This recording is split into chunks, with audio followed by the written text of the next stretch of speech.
যোৰহাটৰ কাষতে তিয়ক আৰু যোৰহাটৰ মাজৰ এইখন ঐতিহ্যমণ্ডিত কাকজান আৰু কাকজান মহাবিদ্যালয়। সন্মানীয় অধ্যক্ষ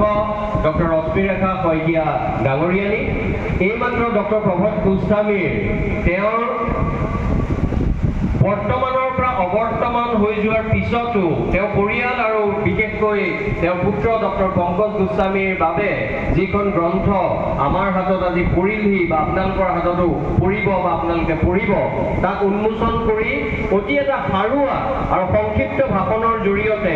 ডক্টৰ গোস্বামী দেৱৰ তেওঁ জীৱনচৰ্যাৰ কথা, জীৱনশৈলীৰ কথা আৰু এই কলেজখন আৰু লগতে তেওঁ যিটো প্ৰেক্ষাপটৰ পৰা ওলাই আহিছে সেই প্ৰেক্ষাপটৰ লগতে তেওঁ যিটো অনুভৱ বিশ্লেষণ কৰিছে, আধ্যাত্মিক চিন্তাৰ ব্যাখ্যা কৰিছে, তাৰ বিষয়ে আমাক এটা সুন্দৰ বক্তৃতা উপহাৰ দিয়াৰ বাবে বিশিষ্ট